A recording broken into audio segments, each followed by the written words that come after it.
पाहता लोचनी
hello hello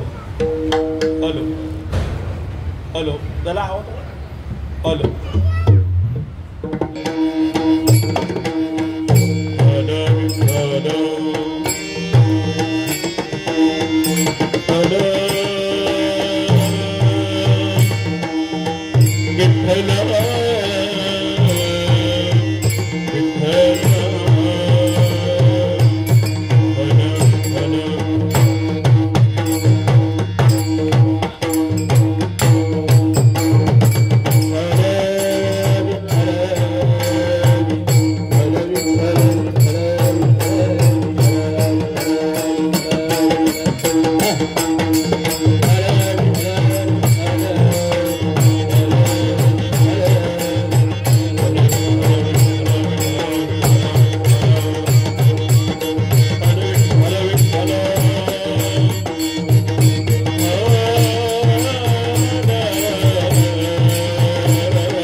यासाठी गेला होता अट्टहास शेवटचा देश गोड व्हावा आता निश्चिंतने पावलो विसावा कुंडलिया धावा तृष्णेच्या कवतूक वाटे झालिया वेदांचे कवतूक वाटे झालिया वेदांचे नाव मंगळाचे तिने गुणे आता निश्चिंतने पावलो विसावा कुंडलिया धावा तृष्णेच्या तुका म्हणे मुक्ती परिणिली नोवरे आता दिवस चारी खेळीमिळी आता निश्चिंतीने पावलो विसावा कुंडलिया धावा तृष्णेच्या समचरण सरोजम संदडिलांबुधाभं जगननिहित पाणी मंडणानां तरुण तुळसी माळा कंठनं कंठनेत्रं सदैव धवलहासं विठ्ठलं चिंतयामि पंढरीच्या देवराया पंढरीच्या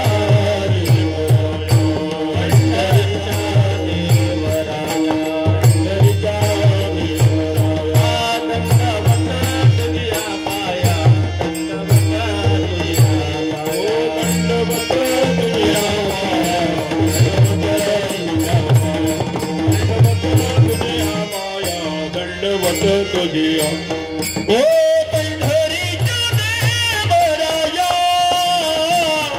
दंडवत तुझिया पाया दंडवत तुझिया पाया दंडवत तुझिया पाया पंढरीच्या देवराया दंडवत तुझिया पाया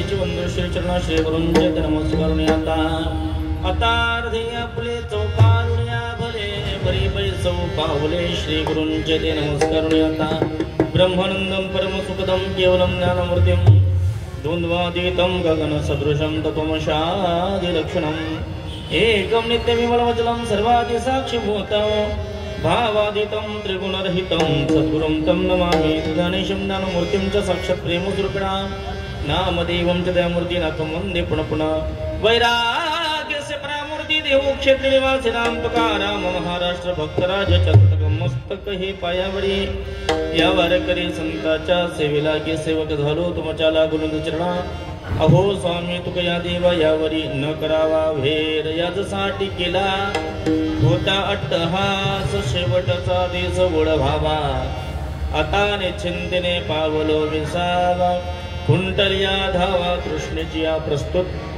प्राप्तरूपी प्राप्त प्रसंगी सेवेकरता निवडलेला अभंग जगातील महान साधू वैराग्याचे मूर्तिमंत वारकरी संप्रदायाच्या कलशस्थानी असणारे तिहू निवासी यांचा सर्वांच्या परिचयाचा हा 4 चरणाचा अभंग तुम्हा सर्व संत मैबापांच्या सेवेकरता निवडलेला जगद्गुरु तुकोबराय आपल्या जीवनाची पराकाष्ठा आपल्या जीवनाचं यथोचित मायबाप उत्तर आपल्या जीवनामध्ये केलेलं कार्य जगद्गुरु तुकोबराय हे कार्य माझ्या शेवटच्या कार्यासाठी किती महत्वाचं होतं माझ्या जीवनामध्ये हे किती श्रेष्ठत्व होतं हे सांगणारा अभंग आहे विठ्ठल विठ्ठल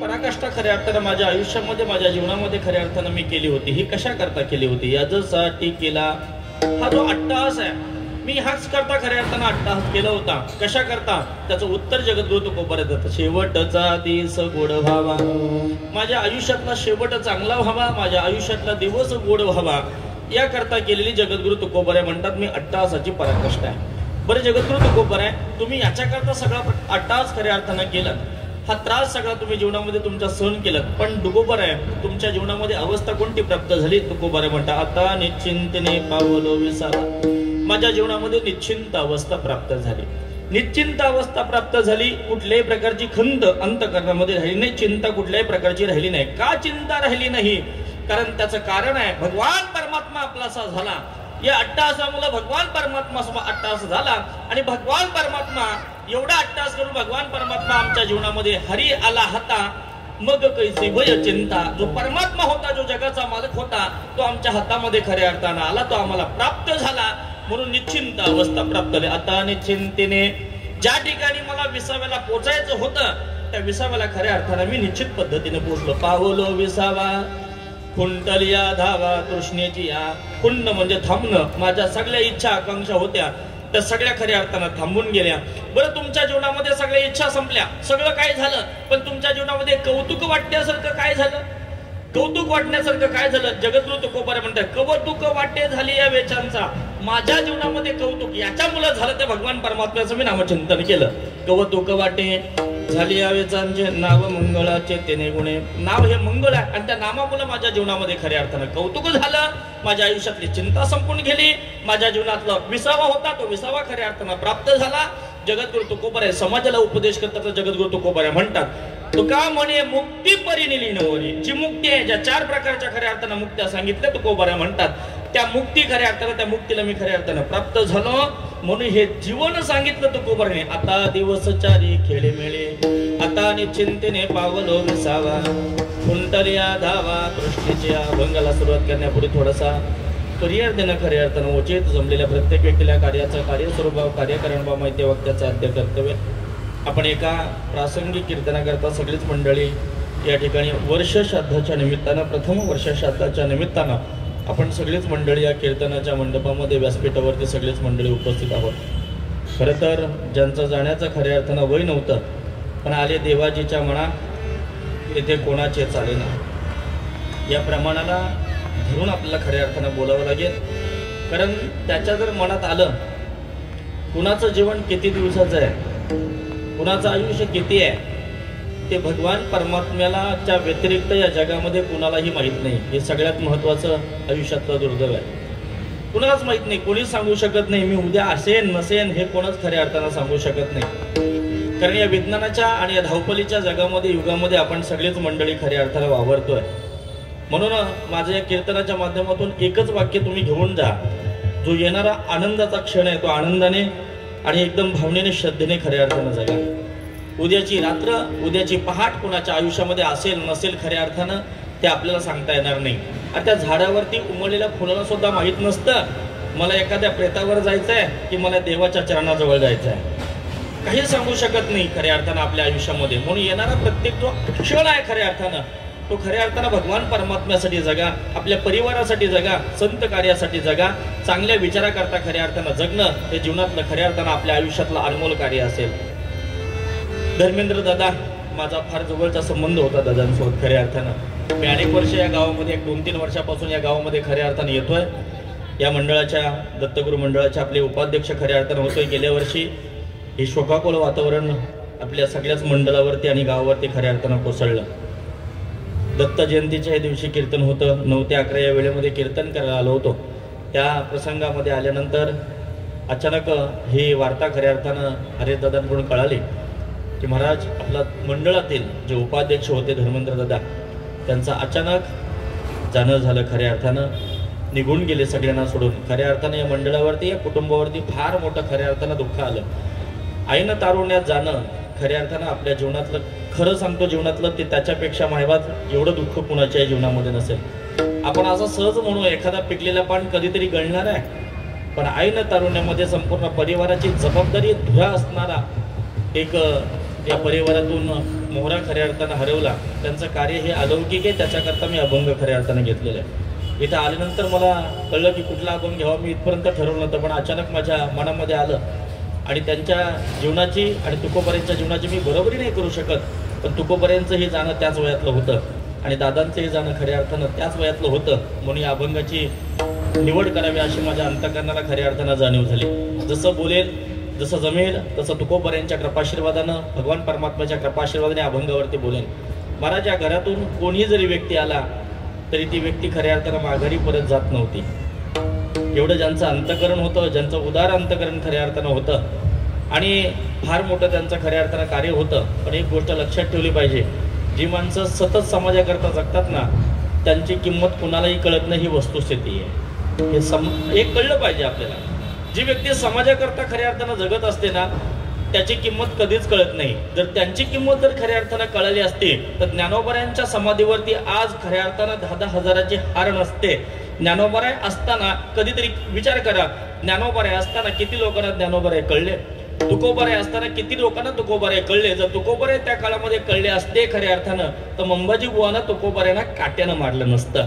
तुका बडबड करी फार म्हणजे तुका हा बडबड करतो हा वेडा आहे तुकोबाराय, अशा पद्धतीची भूमिका देहू गावातल्या लोकांनी खऱ्या अर्थानं घ्यावी. ही केवढी मोठी तुकोबारायांच्या जीवनातली शोकांतिका म्हणावं लागेल. मला तुम्ही सांगा, नामदेवरायांचं कीर्तन औंढ्या नागनाथला चालू झालं, भगवान शंकरांच्या समोर खऱ्या अर्थानं चालू झालं. भगवान परमात्म्याच्या समोर महाराज माझ्या नामदेवरायांचं कीर्तन चालू झालं. लोकांना कीर्तन कळलं नाही. लोकांना सांगितलं पाठीमागे जा आणि पाठीमागे मंदिराच्या जाऊन कीर्तन करा. मला तुम्ही सांगा, अरे ज्या ठिकाणी कीर्तन चालू आहे त्या ठिकाणी देवानं मंदिर फिरवावं, पण लोकांनी कीर्तन बंद करावं. किती लोकांना नामदेवराय खऱ्या अर्थानं कळले. महाराज जोपर्यंत व्यक्ती असतो तोपर्यंत व्यक्ती खऱ्या अर्थानं कळत नाही, पण त्या व्यक्तीची किंमत खऱ्या अर्थानं गेल्याशिवाय आपल्याला कळल्याशिवाय राहत नाही. जोपर्यंत एखादा फुल चांगला आहे, उमलते चांगला आहे, तोपर्यंत त्याची किंमत खऱ्या अर्थानं कळतो. तो भाग जरी वेगळा जातली परिपूर्ण पद्धतीने जरी असला, पण जरी सुद्धा ती व्यक्ती जोपर्यंत आपल्या जीवनामध्ये आहे तोपर्यंत व्यक्तीचं महत्व कळत नाही. पण ती व्यक्ती आपल्या आयुष्यातून निघून गेल्यानंतर व्यक्तीची कमकुवतता जाणल्याशिवाय खऱ्या अर्थानं राहत नाही. हे समाजाच्या मायबाप जीवनातलं हे दुर्दैव आहे खऱ्या अर्थानं. जिथे संत महात्मे कळत नाही हरिदादा, तिथं तुम्ही आम्ही तरी सर्वसामान्य जीव तरी काही समाजाला खऱ्या अर्थानं कळणार आहोत. कारण हे जग स्वार्थाप्रमाणे चाललेलं आहे, परिपूर्ण स्वार्थ पद्धतीने खऱ्या अर्थानं चाललेलं आहे. महाराज आपण ज्याच्यावरती उपकार करत असतो ना तो माणूस आपल्यावरती उपकार करत नाही. जाणीव ठेवायची तर फार गोष्ट लांबची आहे खऱ्या अर्थानं, पण त्या उपकाराच्या व्यतिरिक्त ती जाणीव ठेवायच्या व्यतिरिक्त अपकाराची भूमिका आपल्याला बऱ्याचदा खऱ्या अर्थानं वेगवेगळ्या पद्धतीनं पाहायला मिळतं. बरं तुमच्यातलं जर असं मी बोलतो, एखाद्या मुलाला, मलाही वाटतं मी ज्या कंपनीत काम करतो तिथं 2-4 पोरं लावावी, मलाही वाटतं, पण आपलीच पोरं आपण लावल्यानंतर ते आपलं हित पाहतात का अहित पाहतात हे आपलं आपण शोधावं खऱ्या अर्थानं. ते आपल्याला खऱ्या अर्थानं कळेल. ही वस्तुस्थिती आहे. जोपर्यंत या समाजाची स्थिती आहे, स्वार्थी जग आहे खऱ्या अर्थानं. आपण कितीही कुणावरती खऱ्या अर्थानं उपकार करा या जगामध्ये, हे स्वार्थी जग आहे. महाराज तुमची किंमत खऱ्या अर्थानं कळू शकणार नाही. हे खऱ्या अर्थानं आपल्या जीवनामधलं दुर्दैव आहे. आईनं तारुण्यात ज्यांचं खऱ्या अर्थानं जाणं झालंय त्यांच्या आजच्या या प्रथम पुण्यस्मरणाच्या निमित्तानं, वर्षश्राद्धाच्या निमित्तानं तुम्ही आम्ही सगळीच मंडळी या कीर्तनाकरता उपस्थित आहोत. ऐका, सृष्टीचा, या जगताचा, या निसर्गाचा खऱ्या अर्थानं नियम आहे, उपजेते नाशे, नाशे ते पुनरपी दिसे. पर्याय नाही खऱ्या अर्थानं त्या ठिकाणी. जेवढं आयुष्य खऱ्या अर्थानं आपल्याला भगवान परमात्म्याने दिलेलं आहे त्याच्या व्यतिरिक्त आपल्याला एक सुद्धा श्वास घेण्याचा अधिकार आपल्या या जीवनामध्ये आपल्याला प्राप्त होत नाही. ही वस्तुस्थिती आहे. कुणाचं जाणं कशा पद्धतीनं असेल, कुणाचं मोटारसायकलवर असेल, कुणाचं 4 व्हीलरमध्ये असेल, कुणाचं घरात असेल, कुणाचं डोंगरावरती असेल, कुणाचं रस्त्यात असेल. सांगू शकत नाही. येण्याची वाट एक आहे, जाण्याच्या वाटा हजार आहेत. खऱ्या अर्थानं आपण सहज म्हणतो पैसा एका वाटेने येतो, पण जाताना एक वाटेने जात नाही, हजार वाटेने जातो. तसं मृत्यू कुणाला कशा पद्धतीने येईल हे खऱ्या अर्थानं सांगता येत नाही. ही वस्तुस्थिती आहे. कुणाचं तारुण्यात येईल, कुणाचं झाल्या येईल, कुणाचं शिकताना येईल, कुणाचं नोकरी करताना येईल, कुणाचं प्रपंच करताना येईल, कुणाचं म्हातारपण संपलं तरी येत नाही. खऱ्या अर्थानं म्हातारपण संपलं तरी सुद्धा काही लोक मरणाची वाट बघत आहेत. खऱ्या अर्थानं तो येईल तोपर्यंत आता थांब नाही खऱ्या अर्थानं, तरी सुद्धा येत नाही. ही जगाची शोकांतिक आहे. खऱ्या अर्थानं लक्षात घेतलं पाहिजे. तुकोबऱ्यांचा फार सुंदर जगद्गुरु तुकोबऱ्यांचा खऱ्या अर्थानं अभंग आहे. जगद्गुरु तुकोबऱ्या या अभंगाच्या माध्यमातून आपल्या स्वतःच्या जीवनाची परिपूर्णता सांगतात. विठ्ठल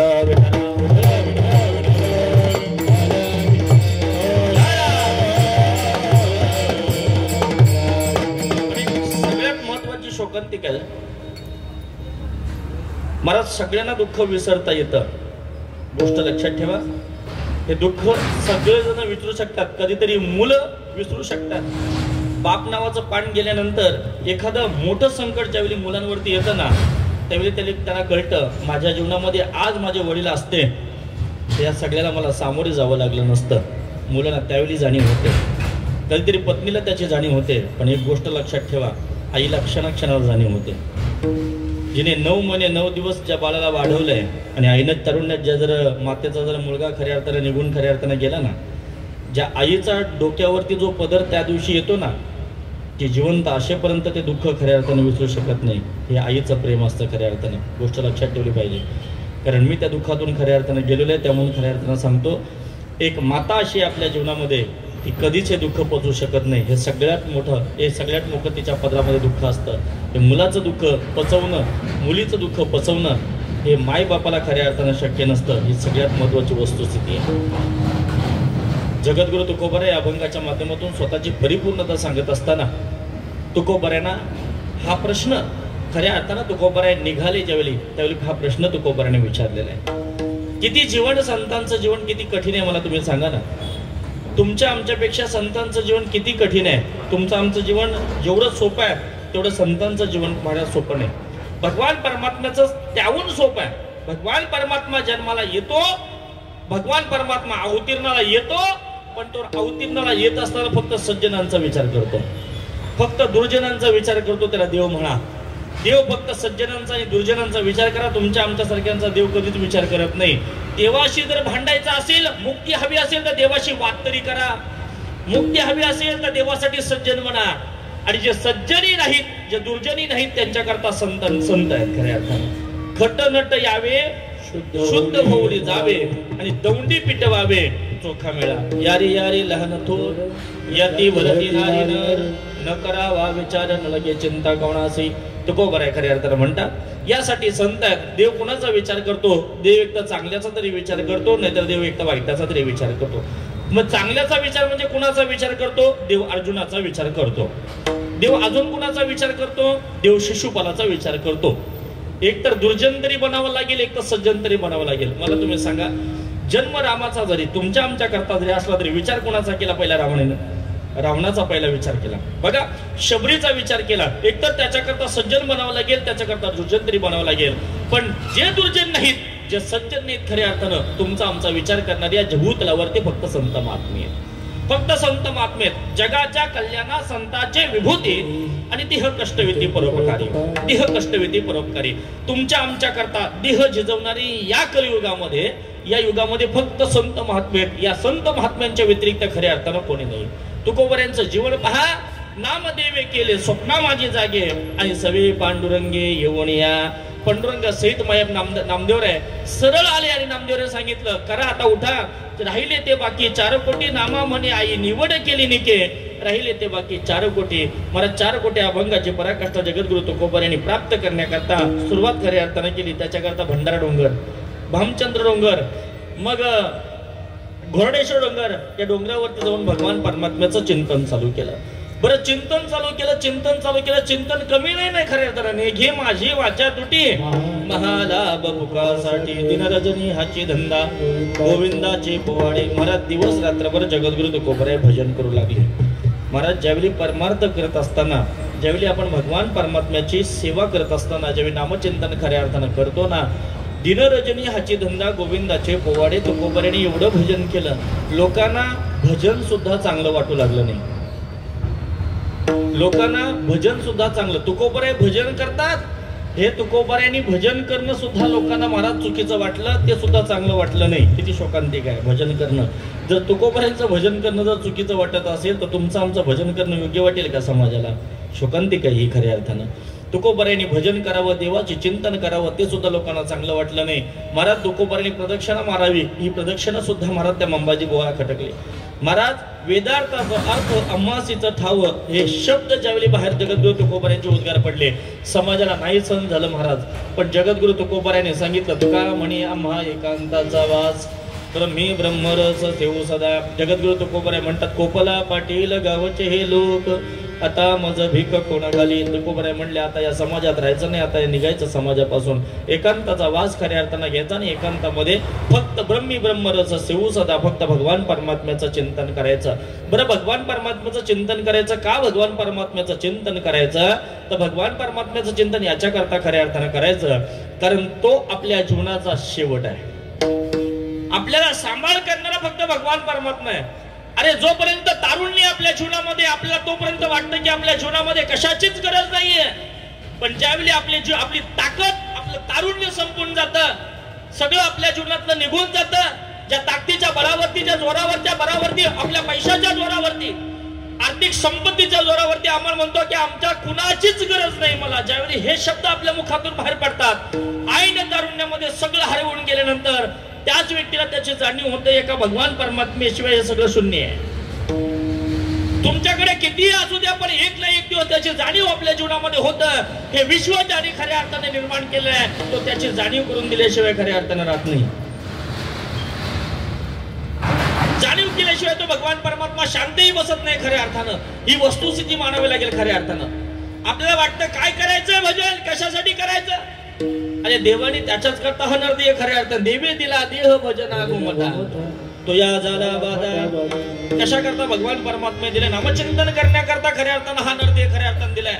भगवान परमात्म्याचं भजन करण्याकरता खऱ्या अर्थानं हा नरदेह खऱ्या अर्थानं आपला ईश्वर कृपेने महाराज तो खऱ्या अर्थाने मिळाला.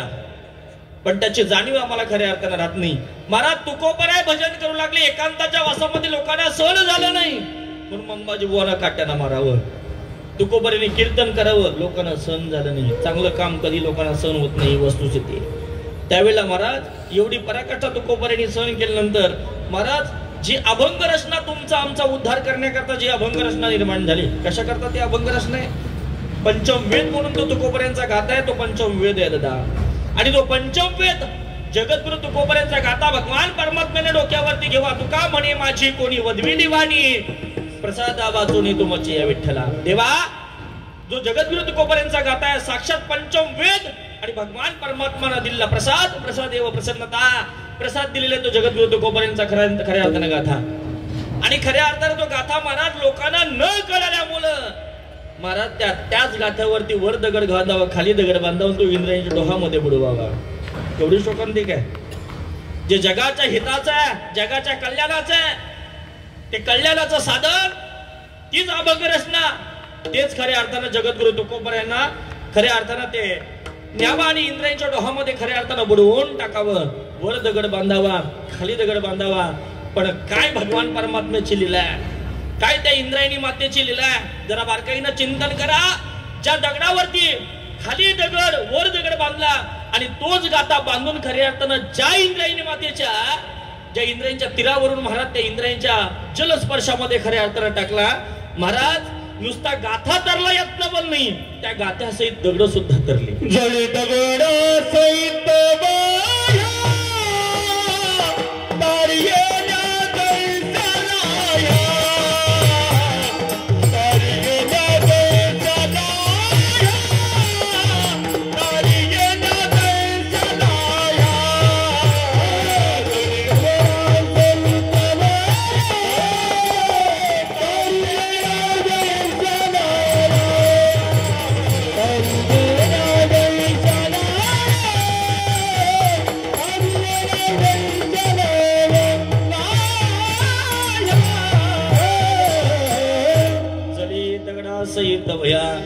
तारी येल्या जैशालाया. महाराज उदका माझी वया ठेवूनी कोरड्या आणि दाखवणी रोकड्या विश्वजना. मला सगळी लोक म्हणायला लागली देवना संसार तुका दोहीकडे चोर. काय तुकोबऱ्यांची अवस्था असेल, काय साधू संतांची त्यावेळेला मायबाप आवेलना असेल, काय चेष्टा असेल, काय जीवन असेल महाराज तुकोबऱ्यांचं ज्ञानोबऱ्यांचं त्या काळामध्ये विचार करा. मला एकच प्रश्न या कीर्तनाच्या माध्यमातून हरिदादा उपस्थित करायचा आहे. मला तुम्ही सांगा त्या इंद्रायणीच्या डोहामध्ये दगड दोनच होती का? त्या इंद्रायणीच्या डोहामध्ये दगड दोनच होती का? बरं भरपूर दगड होती त्या इंद्रायणीच्या याच्यामध्ये, दगड कमी नव्हती महाराज, दगड भरपूर होती. पण महाराज दोनच दगड खऱ्या अर्थानं तळली, दोनच दगड खऱ्या अर्थानं तरली, दोनच दगड तरली. फक्त त्या गाथेला खऱ्या अर्थानं बांधलं होतं विठ्ठल विठ्ठल.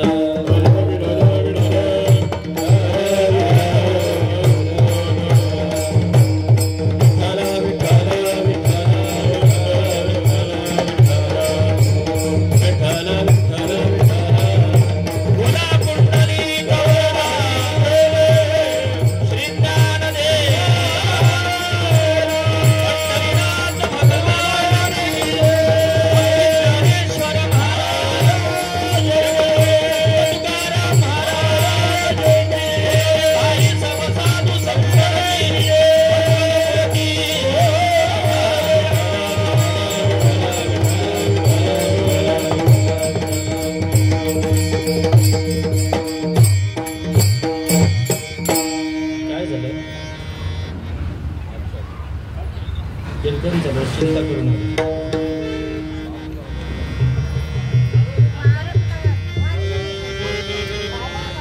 जगद्गुरु तुकोबरायानं चमत्कार केल्याशिवाय लोक नमस्कार खऱ्या अर्थानं कळत नाही. या अनुषंगाने मला दगडी दगडा सहित ह्या तारी येल्या जैशाला ह्या. मग मायबाप लोक म्हणू लागले धन्य तुकोबा समर्थ जिने केला हा पुरुषार्थ. महाराज भगवान परमात्म्याचं चिंतन करता करता तुकोबऱ्याने सांगितलं तो भगवान परमात्मा आता आम्हाला नेण्याकरता खऱ्या अर्थाने येणार आहे. ही व्याप्ती अभिव्याप्ती जगद्गुरु तुकोबऱ्यांची समाजाच्या दृष्टीने वाटू लागली. महाराज जगाचा मालक नेण्याकरता येणार, जगाचा मालक नेण्याकरता येणार, भगवान परमात्मा साक्षात तुम्हाला नेण्याकरता येणार. तो भगवान परमात्मा आहे कसा, दिसतो कसा, रंग नाही रूप नाही नाही वर्ण छाया, तू चिर गोराया देवा सगुण म्हणो की निर्गुण रे, सगुण निर्गुण एको गोंद रे. महाराज तो भगवान परमात्मा आहे कसा, तो सगुणी नाही तो निर्गुण आहे. तुझं सगुण म्हणो की निर्गुण रे, सगुण निर्गुण एको गोविंद रे, तुझं सगुण म्हणो की निर्गुण रे, तुझं सगुण म्हणो की निर्गुण रे. तो जगाचा मालक नेण्याकरता येणार, जगाचा मालक नेण्याकरता येणार. महाराज जगद्गुरु तुकोबऱ्यांच्या जगाचा मालक नेण्याकरता जगद्गुरु तुकोबऱ्याने आला. पाहुणे घरासी आजी आले ऋषिकेशी, काय करू उपचार कोडके मोडकेलं, दरदरीत पाण्या माझ्या रांधिल्या कन्या.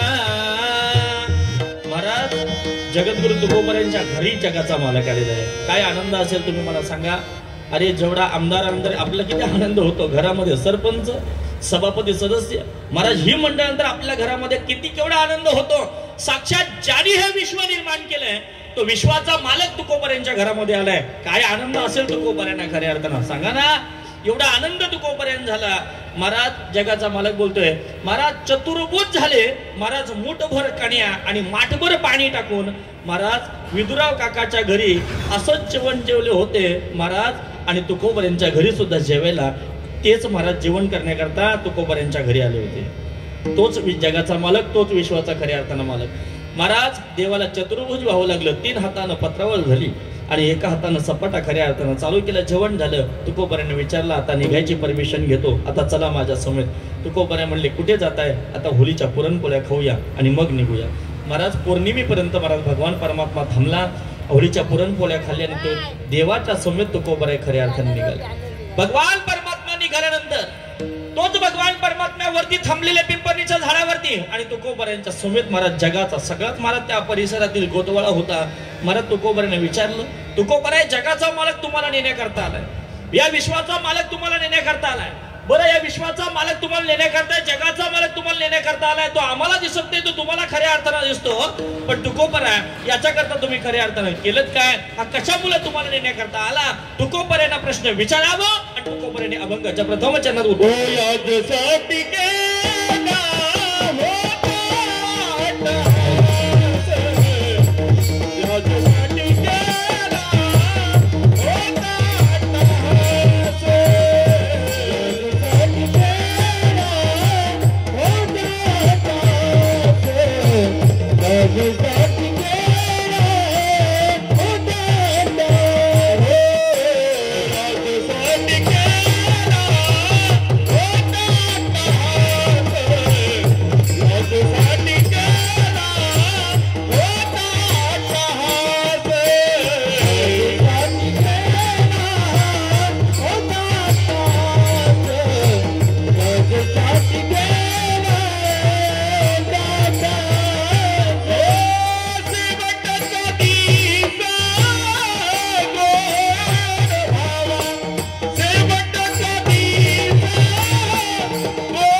समाजाने उत्तर प्रश्न विचारणं, तुकोबराने उत्तर द्यावं. मी जी आयुष्याची पराकाष्ठा केली होती ती या करताच यासाठी केला होता अट्टहास. जगाचा मालक निर्णय करतात. नियम असा आहे, देव स्वतःहून येतो का स्वतःहून जातो? देवाला येण्याचं स्वातंत्र्य नाही, देवाला जाण्याचं स्वातंत्र्य असेल. संतांना येण्याचंही स्वातंत्र्य आहे आणि संताला जाण्याचंही स्वातंत्र्य आहे. स्वतःहून येणं आणि स्वतःहून जाणं हे संताच्या फक्त हातामध्ये आहे. देवाला येण्याचं स्वातंत्र्य, देवाला आणावं लागतं. संत स्वतःहून येतात आणि तुमचं येण्याचंही स्वातंत्र्य नाही आणि तुमचं जाण्याचंही स्वातंत्र्य नाही. आपल्याला स्वतःहून येताही येत नाही आणि आपल्याला स्वतःहून खऱ्या अर्थानं जाता येत नाही. देव जात असताना वेगळ्या रूपाने जातो. संत महात्मे जगाकरता करून काहीतरी जातात. तुम्ही आम्ही काहीच करून जात नाही. ही विशेषता आहे. नियम काय? संत स्वतःहून येतात आणि संत स्वतःहून जातात. आपण स्वतःहून जातो का स्वतःहून येतो? आपल्याकडे काय हातात आहे? आपल्याकडे काही हातात नाहीये. मला तुम्ही सांगा. संत स्वतःहून जातात. आपल्या हातात स्वतंत्र आहे? आपल्या हातामध्ये स्वतंत्रता नाही. नियम काय? आया हे सो जाएगा राजा रंक फकीर. येणार आहे त्याला जावं लागणार आहे. नियम काय? ज्याचा जन्म आहे त्याचा मृत्यू आहे. ज्ञानोबरांच्या भाषेत सांगू. ज्ञानोबरा म्हणतात देहाची या गावा आलिया. तुम्ही म्हणाल आम्ही खोपट्या या गावामध्ये आलो. खोपटे गाव सोडा. ज्ञानोबराय म्हणतात हे विश्वची माझे घर, ते घर सोडा. ज्ञानोबराय म्हणतात जगाची व्यक्ती सांगितली ज्ञानोबराने. हे विश्व आहे, हे जग आहे, माझं घर आहे. तुम्हाला विचारलं तुमचं घर कुठलं? सहज विचारलं. एक खोपटे गाव आहे, उरण तालुका आहे, रायगड जिल्हा आहे. आणि या रायगड जिल्ह्यामध्ये उरण तालुका आहे. या उरण गावामध्ये माझं खोपटे गाव आहे आणि या खोपटे गावामध्ये माझं घर आहे. याच्यापेक्षा वेगळी व्याप्ती आपण सांगू शकत नाही. खरं आहे की नाही? याच्यापेक्षा वेगळं आपण सांगू शकत नाही. पण ज्ञानोबराने विचारा, भगवान परमात्म्याला विचारा, संतांना विचारा. संत सांगतील हे विश्वची माझे घर. ऐसे मती जयाचे स्थिर किंबहुना चराचर आपणचे झाला. महाराज हे विश्व हे साधू संतांचं घर आहे. आपलं घर एक 20x25 30x40 याच्या व्यतिरिक्त आपलं घर नाहीये. आपण सांगू शकत नाही कारण तेवढी हृदयाची व्याप्ती आपल्याकडे खऱ्या अर्थानं नाही. ऐका, साधू संत स्वतःहून जातात आणि आपल्याला घेऊन जावं लागतं. नियम असा की नाही? माणूस आपल्याकडे गेल्यानंतर चौघांच्या खांद्यावरती त्याला घेऊन जावं लागतं. संत स्वतःहून चालत जातात. ज्ञानोबराय स्वतःहून संजीवन समाधीपर्यंत गेले की ज्ञानोबरांना कोणी घेऊन गेलं? नाथबाबा गोदावरीच्या तीरामध्ये स्वतःहून गेले का त्यांना अंतयात्रेसारखं त्रिडीकडून घेऊन जावं लागलं? तुकोबराय पिंपणीच्या झाडावरती स्वतःहून गेले की त्यांना घेऊन जावं लागलं? साधू संतांना घेऊन जाण्याची पद्धत नाही, साधू संतांना घेऊन जावं लागत नाही, साधू संत स्वतःहून जातात. कार्य संपलं, संत महात्मे स्वतःहून निघून जातात. ही संतांच्या जीवनातली खासियत आहे. आणि तुम्ही आम्हाला चौघांच्या खांद्यावरती घेऊन जावं लागतं. रामनाम सत्य हे, रामनाम सत्य. मग काय असेल ते आपण भजन करतो, देवाचं चिंतन करत करत महाराज तिथपर्यंत आपण खऱ्या अर्थानं घेऊन जातो. मी नेहमीच कीर्तनामध्ये सांगतो, दादा एवढी शोकांतिका सध्याच्या काळामध्ये आहे, एवढी शोकांतिका आहे. माणूस तरुण्य गेलाय, माणूस म्हातारा गेलाय, त्याला महत्व नाहीये. पण एक गोष्ट लक्षात ठेवा महाराज, कधी कधी मी स्मशानावरती, एवढी मोठी शोकांतिका स्मशानावरती असते, 2 मिनिटं श्रद्धांजली देण्याकरता हरिदादा लोक शांत उभे राहत नाहीत. कधी कधी चित्रीकरण पहा, कधी कधी समाजाकडे पहा, 2 मिनिटं आपण श्रद्धांजली, जी व्यक्ती गेलेली आहे त्याला अंतःकरणापासून आपण श्रद्धांजली उपहार देण्याकरता सगळीच मंडळी सावधान म्हणल्यानंतर जागेवरती स्तब्ध उभी असतात. महाराज कधी कधी असं वाटतं ना, आपण एखाद्याच्या शोकांतिकामध्ये, मला असं वाटतंय आपण एखाद्याच्या दुःखामध्ये सहभागी होतोय की नाही, ही भूमिका सुद्धा महाराज त्या ठिकाणी असं वाटतंय की आपण कशा करता आलोय. महाराज त्यांच्या जीवनातला तो शेवटचा दिवस आहे आपल्या आयुष्यातला, त्यांच्या जीवनातला खऱ्या अर्थानं. आणि तो आत्मा असतो ना, तो आत्मा सगळं पाहत असतो त्यावेळेला. 13 दिवस तो आत्मा, घराकडे कोण येतं, घरातून कोण जातं, माझ्याकरता कोण किती रडतं, किती शोकांतिका वातावरण निर्माण झालंय, कुणाला किती दुःख झालंय, कुणाला किती आनंद झालाय, हा 13 दिवस संपूर्ण आत्मा हे चित्रीकरण पाहत असतं, सगळं पाहत असतं. कारण 13 दिवस जोपर्यंत त्याचा जो शेवटचा 13व्याचा विधी खऱ्या अर्थानं होत नाही, तोपर्यंत तो आत्मा आपलं घर सोडत नाही, आपल्या घराच्या अवतीभोवती तो फिरत असतो. ही शास्त्राची आपल्या जीवनातली सगळ्यात महत्वाची उंची आहे. तो सगळं पाहत असतो आपल्या जीवनामध्ये. स्मशानावरती कोण आलंय, कोण काय करते, सगळं तो आत्मा खऱ्या अर्थानं त्यावेळेला खऱ्या अर्थानं सगळं पाहत असतं.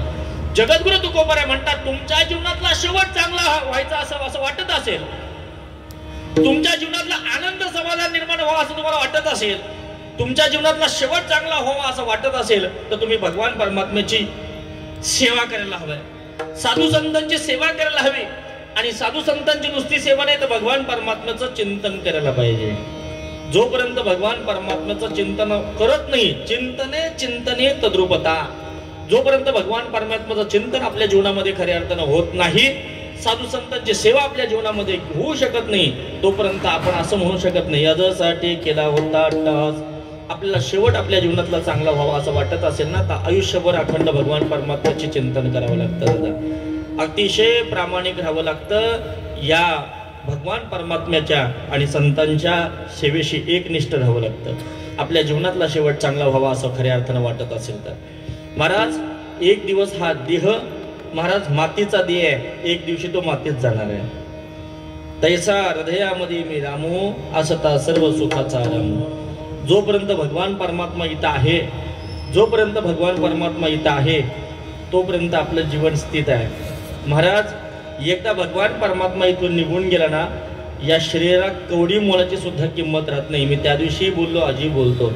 महाराज माणूस किती मोठा असू द्या, माणूस किती मोठा असू द्या, एखाद्या हॉस्पिटलमधून जर बॉडी जर निघाली ना, तर आम्हाला महाराजा नावाची उपाधी राहत नाही. हरीश दादा बॉडी कुठपर्यंत आहे, त्यावेळी असं म्हणणार नाही महाराज अमित महाराज कुठपर्यंत आहेत, कुठपर्यंत बॉडी आली असं म्हणणार नाहीत. अमित महाराजांची बॉडी नाही म्हणणार, महाराज बॉडी कुठपर्यंत आहे. महाराज तुम्ही मला सांगा, आयुष्यभर ज्या संसाराकरता राबराब आम्ही जगतोय, वावरतोय, मला सगळं काही आयुष्यामध्ये सगळं काही करतोय, मला तुम्ही सांगा, पण एक ना एक दिवस महाराज एकदा भगवान परमात्मा इथून निघून गेल्यानंतर या शरीराला शून्य जर किंमत जर राहत नसेल, दादा कवडी मोलाची किंमत जर राहत नसेल, तर एका भगवान परमात्म्याचं अस्तित्व केवढं मोठं आहे. चाले हे शरीर तुकोबाराने सांगितलं, कुणाची सत्य कोण बोलविते हरिवे, देखवे ऐकवे एक नारायण, तयाचे भजन चुकू नको. महाराज तुकोबारा म्हणतात, किती भगवान परमात्म्याची याच्यावरती सत्ता आहे. वृक्षाची पाणी हले ज्याची सत्ता, तुझ्या सत्तेने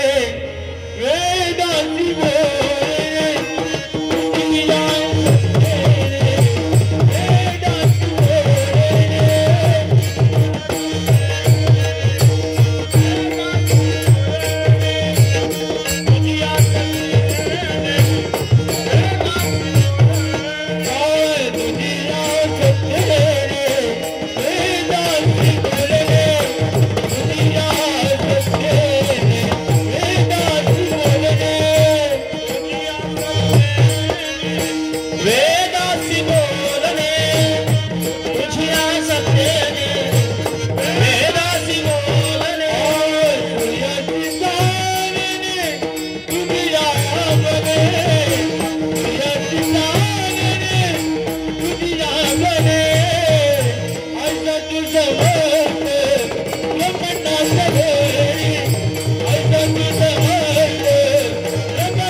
सूर्याला सुद्धा हलता येत नाही.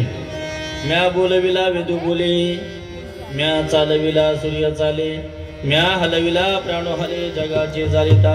ज्ञानोबा म्हणता गतीर भरता प्रभू साक्षी निवास शरणम सुरत प्रभवात प्रलयस्थानम निधनम बीजमव्यम. महाराज ज्ञानोबा म्हणतात वृक्षाचं पान, तुकोबा म्हणतात वृक्षाचं पान सुद्धा त्याच्या सत्तेशिवाय हलू शकत नाही. ज्ञानोबा म्हणतात महाराज तुझी या सत्तेने वेदासी सूर्यासी चालणे तुझ्या बोले. भगवान परमात्म्याशिवाय हे पान सुद्धा झाडाचं हलू शकत नाही. तुम्ही आम्ही त्याला सोडा खऱ्या अर्थानं. म्हणून भगवान परमात्मा जोपर्यंत या हृदयामध्ये स्थित आहे तैसा हृदयामध्ये रामो सर्वस्य चाहम हृदय सन्निविष्टो मतस्मृती ज्ञान मोपोहनम च वेदेश सर्वे रहमेव वेदो वेदांत कृद्वेद विदेव च हम सर्वात चाहम हृदय सन्निविष्टो. कुठे आहे भगवान परमात्मा? हृदयामध्ये. एकदा भगवान परमात्मा हृदयामधून निघून गेला रे गेला, या शरीराला काही किंमत राहत नाही. हे शरीर मातीचं खऱ्या अर्थानं बनल्याशिवाय राहत नाही. खऱ्या अर्थानं काही या शरीराला किंमत राहत नाही. म्हणून जोपर्यंत आहे तोपर्यंत भगवान परमात्म्याचं चिंतन करणं. तुकोबा म्हणतात मला भगवान परमात्म्याने जन्माला घातले. भगवान परमात्म्याची सेवा करणं, भगवान परमात्म्याचं चिंतन करणं माझ्या जीवनातली इथे कर्तव्यता आहे. म्हणून तुकोबा तुम्हाला काय झालं तुमच्या जीवनामध्ये? एवढा तुम्ही कशासाठी केलं? महाराज तुमच्या जीवनातला शेवट करण्याकरता काय झालं? महाराज एवढा माझ्या जीवनातला शेवट करण्याकरता यासाठी केला होता टास. लोकांनी गाढवावरती बसवलं, लोक वेडी म्हणू लागली, कोणी दगड मारलं तुकोबऱ्यांना. महाराज कोण म्हणलं देवना संसार तुका दोहीकडे को चोर. कोणी मला चोर ठरवलं, मंबाजीवानं मला काट्याने मारलं. महाराज काय माझा अपराध होता? एवढी मोठी चुकी होती. गावातल्या पाटलांना बाहेर काढलं. कोपला पाटील गावाचे हे लोक. महाराज गावचा पाटील महाराज कोपला. एवढं दुःख महाराज मी पचवलं. पण भगवान परमात्मा शेवटचा दिस गुड बाबा, माझ्या जीवनातला शेवट चांगला होण्याकरता मी हा सगळा टास्क खऱ्या अर्थानं माझ्या जीवनामध्ये प्राप्त केला. बरं तुमच्या जीवनामध्ये एवढा अट्टास तुम्ही प्राप्त केलं, भगवान परमात्म्याचं चिंतन केलं, अखंड चिंतन भगवान परमात्म्याचं केलं, यात नवल नाही. पण तुमच्या जीवनामध्ये काहीतरी अवस्था भगवान परमात्म्याचं चिंतन केल्यामुळं काहीतरी तुमच्या अंतःकरणातली भावना बदलली असेल, काहीतरी तुमच्या जीवनामध्ये काहीतरी प्राप्ती झाली असेल, काहीतरी जीवनामध्ये तुम्हाला मिळाला असेल. तुकोबरे म्हणतात काय मिळू शकेल? भगवान परमात्मा जो जगाचा मालक माझं सर्वस्व बनून झाला, तो जगाचा मालक माझ्या घरी आला. याच्यापेक्षा माझ्या जगामध्ये माझ्या भगवान परमात्म्याने माझ्या जीवनामध्ये ठेवले तरी काय? तुकोबरे म्हणतात माझ्या जीवनामध्ये भगवान परमात्म्याने काही सुद्धा ठेवलं नाही. बरं याच्याकरता तुम्हाला प्राप्त करण्याकरता, तो भगवान परमात्मा प्राप्त करण्याकरता तुम्ही काहीतरी साधना केली असेल ना, कशावरती तरी मात केली असेल ना. तुकोबरे म्हणतात मी सगळं सोडलं. जालोनी संसार बैसलो अंगणी. मी माझा संसार सोडला. नुसता संसार सोडला नाही महाराज, माझ्या जीवनामध्ये काम क्रोध लोभ निमाले ठाईच किंवा काम क्रोध लोभ अवघी आनंदाची सृष्टी झाली. उकळलेल्या बंधनापासून उकळलेल्या गाठी देता आली मिठी सावकाश. महाराज सगळ्या ज्या गाठी होत्या त्या मी सगळ्या सोडून टाकल्या. कुठलंच बंधन मी माझ्या जीवनामध्ये खऱ्या अर्थाने ठेवलं. काम क्रोध बंदी खाना केला. महाराज सगळं मी माझ्या जीवनामध्ये खऱ्या अर्थानं सोडून टाकलं. काही माझ्या जीवनामध्ये काम क्रोध लोभ मद मत्सर अहंकार हा एकही वैरी माझ्या जीवनामध्ये आसपास मी माझ्या जीवनामध्ये ठेवला नाही. हे सगळे मी मारून टाकले. म्हणून जगाचा मालक माझ्या हृदयामध्ये आला, माझ्या घरी आला, माझ्या हृदयामध्ये वास्तव्याला आला आणि माझ्या जीवनातला शेवट खऱ्या अर्थानं तुकोबा म्हणतात चांगला झाला. माझ्या जीवनातला शेवट माझ्या भगवान परमात्म्याने माझ्याकडनं करून घेतलं. ऐका बरं, तुमच्या जीवनामध्ये हे सगळं केलं, पण तुमच्या अंतःकरणापासून मला सांगा की तुमच्याकडे काहीतरी अवस्था प्राप्त झाली असेल ना, तुम्हाला कोणती तरी अवस्था प्राप्त झाली असेल. तुकोबा म्हणतात माझ्या जीवनामध्ये जी अवस्था प्राप्त झाली ती कोणती अवस्था? ती निश्चिंत अवस्था. तुकोबा म्हणतात अभंगाचं दुसरं शरण.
अवस्था प्राप्त झाली, थोडं चिंतन करू आपण बारकाईनं. विसावा या शब्दावरती आणि निश्चिंत या शब्दावरती थोडंसं चिंतन करू. सगळीच मंडळी समतेची नाहीत, समान वयाची नाहीत. नोकरी करत असताना नोकरी मिळाली, लग्न झालं, संसार चालू झाला. संसार करता करता असं वाटतं आई बापाला, बरं मुलाचं लग्न झाल्यानंतर आता तरी आम्हाला कुठेतरी विसावा प्राप्त होईल, आता तरी कुठेतरी डोक्यावरचा भार कमी होईल आणि आता तरी थोडंसं निश्चिंत पद्धतीने जीवन जगू. आपलं जीवन स्वतःच डोळ्यासमोर ठेवा. थोडंसं जीवन आता तरी कुठेतरी विसावा मिळेल. मिळाला का विसावा? संसार करता करता निश्चिंत अवस्था प्राप्त झाली का? अजय काय म्हणणे तुमचं? आता मुलांचं तुमचं लग्न झालं असेल, मुलीचं लग्न झालं असेल, सगळं काही झालं असेल, आता तरी थोडासा विसावा मिळेल, आता तरी थोडीशी निश्चिंत अवस्था प्राप्त होईल, आता तरी कसली चिंता राहणार नाही. मिळालं का? तुकोबारे म्हणतात तुम्हाला चिंता जी आहे ती तुमच्या संसाराच्या पाठीमागेच लागलेली. मगाशीच महाराज म्हणतात आता तरी वाटत होतं 2 मुलांचं लग्न झालं, आता तरी सुखाने राहू, आता काही टेन्शन नाही. मला टेन्शन नाही, अजून टेन्शन वाढल्याशिवाय राहत नाही. संसारात निश्चिंत अवस्था प्राप्त राहत नाही आणि संसारामध्ये विसावा सुद्धा मिळत नाही. मी जरा तुमच्यातलंच बोलतो. घरामध्ये नवऱ्याचा डबा दिला, मुलांचे डबे दिले, सगळ्यांचं सगळं काही केलं, 9 वाजले 10 वाजले तरी सुद्धा घरातलं आवरलं नाही. आता वाटते थोडस तरी विसावा तरी मिळावा, वाटतं की नाही? थोडस तरी बसावं असं वाटतं की नाही? शांत पद्धतीने अर्धा तास बसावं असं वाटतं की नाही? तुम्हाला काम केल्यानंतर सकाळी 5 वाजल्यापासून 10 वाजेपर्यंत वाटतं की नाही सगळं करावं म्हणून? महाराज 10 वाजले, 11 वाजले, 12 वाजले, पोटात घास नाही, सगळेही खाल्लं पण आपल्या पोटात घात नाही. महाराज आता तरी बसावं असं वाटतं, तोपर्यंत सासूबाई आवाज दिल्याशिवाय राहत नाही. मला तुम्ही सांगा कशाचा विसावा आहे, कशाचं निश्चिंत अवस्था आहे? संसारामध्ये निश्चिंतपणा नाही आणि संसारामध्ये विश्रांती नाही, संसारामध्ये विसावा नाही. कुठलीच अवस्था संसारामध्ये तुम्हाला मिळत नाही. तुकोबारे म्हणतात माझ्या जीवनामध्ये निश्चिंत अवस्था प्राप्त झाली, त्याचं कारण आहे भगवान परमात्मा. माझ्या जीवनामध्ये विसावा प्राप्त झाला, त्याचं कारण आहे भगवान परमात्मा. यासाठी केला होता अट्टहास. या प्रमाणामुळे निश्चिंत अवस्था प्राप्त आहे. नुसती निश्चिंत अवस्था नाही, आता माझ्या जीवनामध्ये शिल्लकच काही राहिलं नाही. आता तुका म्हणे आता उरलो उपकारा करता. तुकोबाऱ्यांची वाणी आहे. काही शिल्लक जगद्गुरु तुकोबारे म्हणतात मी संसारावाटे सगळं, संसाराच्या अंगी अवघीचं व्यसन आहे. तुकोबाऱ्यांचं प्रमाण पहा. एक व्यसन आहे का संसारामध्ये? एखाद्याला तंबाखूचं व्यसन असेल परवडेल, पण महाराज घरातून जी ऑर्डर मिळते ना बाहेर जाताना, महाराज ती ऑर्डर फार बेकार असते. संसारातलंच व्यसन एवढं जबरदस्त आहे तुकोबारे म्हणतात. तुकोबारे अजून म्हणतात संसार हेच व्यसन. बाबा सांगायचे संसार हेच व्यसन आहे, याच्यापेक्षा व्यसन दुसरं महाभयानक कोणतंच नाही. संसार हेच सगळ्यात महत्वाचं महाराज व्यसन आहे. बाबा सांगायचे कोरेकर बाबा. तुकोबारे म्हणतात अवघीच व्यसन आहे. तुकोबारे म्हणतात आम्ही या कीर्तने शुद्ध झालो, कीर्तनामुळे आम्ही खऱ्या अर्थानं शुद्ध झालो. आता इथे थांबा, आता ऐका. तुकोबारे म्हणतात काय अवस्था प्राप्त झाली? निश्चिंत अवस्था प्राप्त झाली. आता निश्चिंतीने पावलो विसावा. मला ज्या ठिकाणी जायचं होतं त्या ठिकाणी मी विश्रांतीला पोहोचलो. आता 4 प्रश्न आपल्या समोर साधू संतांनी आणि शास्त्राने ठेवली. 4 प्रश्न आहेत. एक प्रश्न शास्त्राने तुम्हाला विचारला, तुमच्या समोर ठेवतो ते 4 प्रश्न. मी कोण आहे? हा पहिला प्रश्न शास्त्राने आपल्या जवळ ठेवला. जन्माला आल्यानंतर मनुष्याजवळ पहिला प्रश्न आहे मी कोण आहे? मी आलोय कुठून? मला करायचंय काय? आणि मला जायचंय कुठं? ही 4 प्रश्न तुमच्या मनाला विचारा. मी कुठून आलोय असं जर विचारलं तर आपलं वेदाचं प्रमाण आहे अहम ब्रह्मास्मी, मी देव आहे. मी वासुदेव सर्वता, मी देव आहे.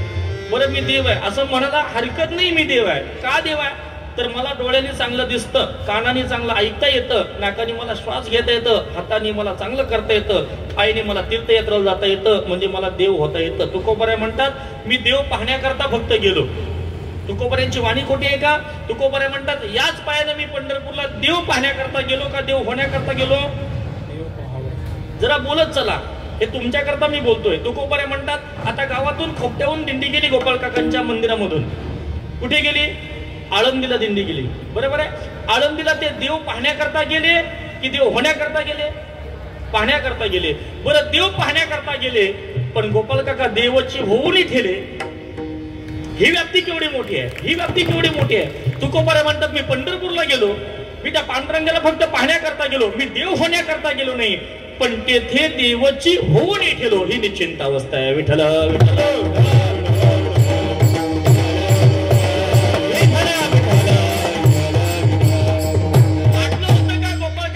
शिक्षणाच्या माध्यमातून उरण या ठिकाणी जाईल, नागाव या ठिकाणी जाईल आणि त्या ठिकाणी जीवनमुक्त स्वामींची मला भेट होईल आणि जिवंत मुक्त स्वामींची भेट झाल्यानंतर मी देव होईल असं वाटलं होतं का?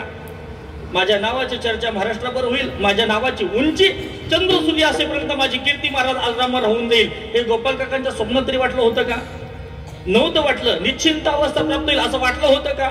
मला विसावा प्राप्त होईल असं वाटलं होतं का? आजही तुम्हा मला विश्रांती देण्याकरता निश्चिंत विसाव्यानं गोपाल काका तिथं बसलेले आहेत. तुमचं आमचं सुख पाहण्याकरता, तुमचं आमचं जीवन सुखी करण्याकरता. ही वस्तुस्थिती आहे, ही वस्तुस्थिती आहे. मी कीर्तनामध्ये आज नाही, मी अनेक वेळा सांगितलं, गोपाळ काकांच्या समाधी समोर तुम्ही नतमस्तक व्हा, तुम्हाला जिवंतपणा गोपाळ काकांचा आढळल्याशिवाय राहणार नाही. मी त्यांच्या कीर्तनामध्ये सुद्धा मी बोललो होतो. मी ज्यावेळी आलो, मी समाधीवरती गेलो, दर्शन घेतलं आणि अंतकरणापासून डोळ्यातून अश्रू बाहेर पडले आणि गोपाळ काकांनी सांगितलं, बाबा मी अंतकरणापासून माफी मागतो, मी 22 वर्ष 23 वर्ष परमार्थ केला, पण बाबा तुमच्याकडे यायला मला खूप वेळ लागला, पण बाबांच्या अंतकरणापासून मला शब्द बाहेर पडले की यदा कदाचित माझी इथे येण्याची पात्रता नव्हती एवढ्या वर्षामध्ये, पण माझी योग्य पात्रता झाल्यानंतर मी बाबांजवळ आलो. बाबा तुम्ही मला पदरात घेतल्यामुळं, तुम्ही स्वीकार केल्यामुळं मी खऱ्या अर्थानं तुमच्या उपकारातून उतरही कधीच होऊ शकत नाही. ही व्यक्त, ही अंतकरणापासून भावना ज्यावेळी बाबांच्या चरणी खऱ्या अर्थानं मी व्यक्त केली ना महाराज, बाबांनी माझ्या आयुष्यात काहीच कमी ठेवलं नाही. मी एका वर्षात तुमच्या गावात 12-13 कार्यक्रम बाबांच्या कृपाशीर्वादाने केले. बाबांना सांगितलं हा जिवंतपणा बाबांचा समाधीमध्ये. कधीतरी तुम्ही बाबांची एकरूप व्हा, कधीतरी त्या समाधी समोर जा, निष्ठेनं जा, श्रद्धेनं जा, संसाराच्या व्यथा घेऊन जाऊ नका. तुम्ही श्रद्धेनं आणि मला भावनेने जाल ना, तुमच्या संसाराच्या व्यथा मिटल्याशिवाय राहणार नाही. ही वस्तुस्थिती आहे, जिवंतपणा आहे बाबांचा खऱ्या अर्थानं. हे कधीतरी कळणं आपल्या जीवनामध्ये फार गरजेचं आहे. महाराज एवढीच फक्त मी अंतकरणापासून अर्थ भावना त्यांच्याजवळ प्रकट केली. महाराज दुसऱ्या दिवशी मला ओमकारचा फोन आला, महाराज तुम्हाला कीर्तन करायला इथे यायचं आहे. माझं पत्रिकेमध्ये नामोल्लेखही नव्हतं, पण मला सांगितलं आजची कीर्तन रूपी सेवा. मी काल्याचं कीर्तन करायला अलिबागला चाललो होतो सकाळी आणि 9:30 वाजता मला ओमकारने फोन केला, सांगितलं महाराज आज तुम्हाला बाबांची तर सेवा करण्यासाठी यावं लागेल. मी अचानक कुठेच कार्यक्रम करत नाही, पण बाबांचा निरोप आला. महाराज काल्याचं कीर्तन झाल्यानंतर मी संध्याकाळी मोकळा, कीर्तन असतं तरी मी फिरवलं असतं आणि बाबांची सेवा करण्याकरता या ठिकाणी आलो असतो. ह्या जिवंतपणा बाबांचा कधीतरी आपण महाराज कधीतरी हे आपल्या अंतकरणापासून कधीतरी या अंतकरणाला विचारलं पाहिजे. तुकोबारे म्हणतात निश्चिंत अवस्था प्राप्त झाली, चिंता कुठलीच राहिली नाही, चिंता ती पळाली गोकुळाबाहेर. चला मला ही चिंता महत्वाची नाही. का गोकुळाबाहेर पळाली तर यातला वास्तविकता भाव असा आहे, गो म्हणजे शरीर आणि कुळ म्हणजे इंद्रिय. महाराज हे गोकुळ आहे, हे शरीर म्हणजे घर आहे. देहाची या गावा आली, या देह नावाच्या गावाला आलोय. घर आणि शरीर आणि या घराच्या मध्ये अनेक महाराज रोग आहेत, अनेक महाराज मदमत्सर, हे सगळं अहंकार वगैरे सगळं महाराज हे सगळं भरलेलं आहे. या गावामध्ये आपण आलोय, खोपट्या गावाला आपण म्हणू नका, देह नावाच्या गावाला आलेलो आहे. एक दिवशी हे घर खाली करायचं आहे. म्हणून चिंता ती पळाली गोकुला बाहेरी. तुकोबारे म्हणतात भगवान परमात्मा आला, मला कुठली चिंता राहिली नाही, माझी निश्चिंत अवस्था प्राप्त. आता निश्चिंतेने पावलो विसावा.